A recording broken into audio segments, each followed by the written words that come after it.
రావే వెన్నుపోటు అని అమ్మాయి వెళ్ళబోసుకుంటుంది కవిత. కవిత కవిత నన్ను కేసీఆర్ విరిచినా మళ్ళా నేను వెనక్కి వెళ్ళేది లేదు. ఎమ్మెల్సీ కవిత అటు కామెంట్స్ చేస్తుందట దేవుడు.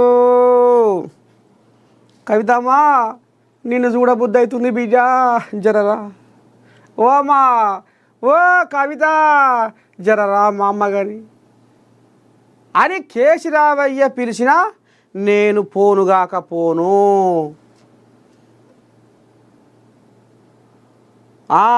కవితమ్మ ఈ రకంగా ఆంబయ వెళ్ళబోసుకుంటుందట. ఇప్పుడు ఈమె చెప్పే ముచ్చట ఎట్లా ఉందంటే ఆమె మనసు ఇరిగిపోయిందట. ఆమె మనసు మొత్తమే ఇరిగిపోయిందట. ఇక దీని అర్థమైంది. ఇప్పుడు ఓ ఇనుప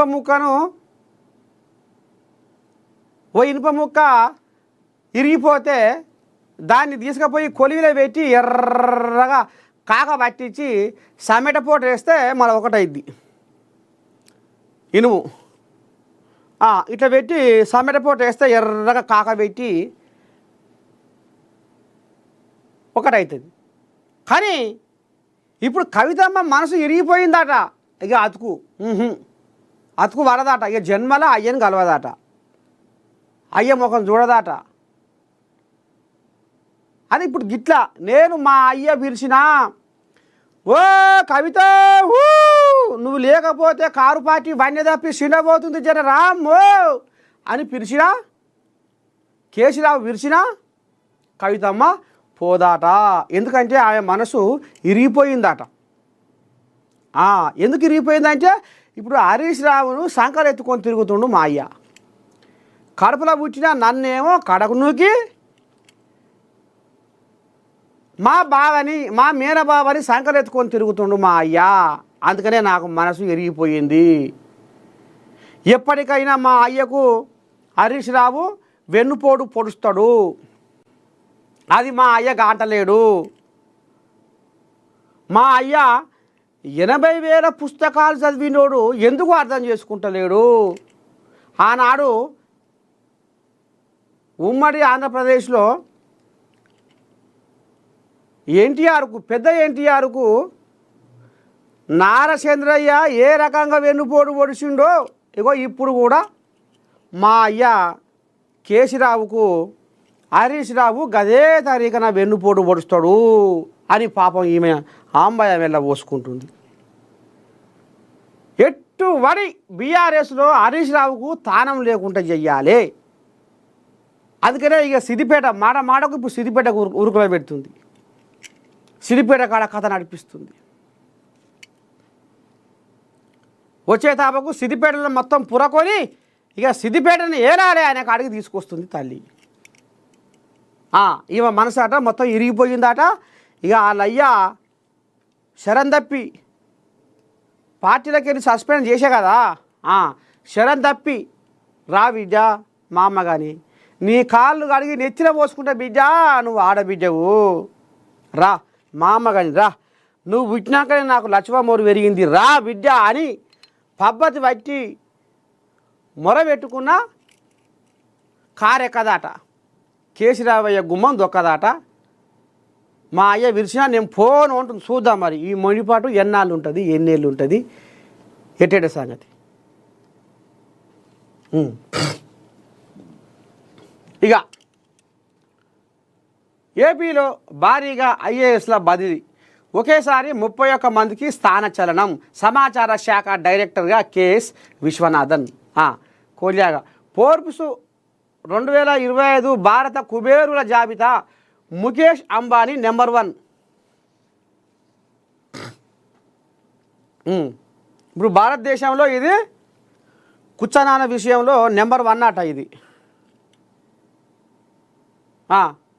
ఈ లోకంలో నీతికి నిలువ నీడలేదు, మా పేదొల్ల జాతి మీకెందుకు గొరగాదు, అడుగడుగున అవినీతి రాజ్యమేలుతుంది, సామాన్యులనే లంచము పీడిస్తూ ఉంది. ఎక్కడుందిరా మానవత్వము? ఆ మానవత్వమే దినదినము దిగజారెనురా. ఏడవుందిరా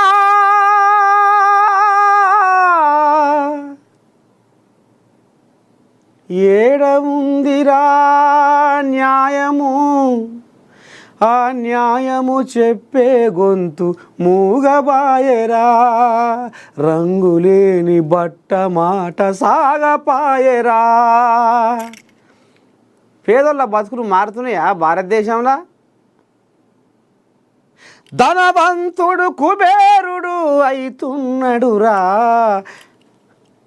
ధనవంతుడు కుబేరుడు అయితున్నడురా.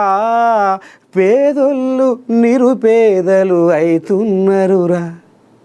పేదోళ్ళు నిరుపేదలు అయితున్నరురా. గాలినే గోడగా మేఘాలే మేడగా నేలమ్మ ఒడిలో నా గూడేసిన పేదలు ఎందరో ఎందరో.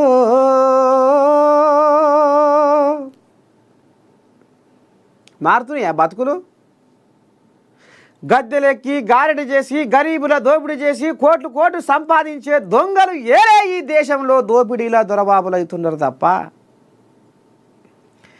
పేదల బతుకులలో వెలుగులు నిండుతున్నట్టు మీకు ఏమైనా కనిపిస్తుందా? ఇప్పటికీ రెక్కలాడిన డొక్క నిండదు, ఊరు నిడవంది ఊపిరాడదు, మేఘాల వలసలాగా ఓ దేవుడా మా పేదల మెతుకులు ఎక్కడవాయి?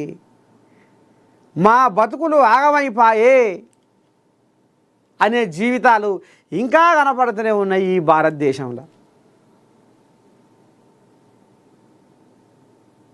ఇక ఈయన కుబేరుని గురించి మనం చెప్పుకోవాలి. కానీ దరిద్రంతో కొట్టుమిట్టాడుతున్న పేదలు నిరుపేదలు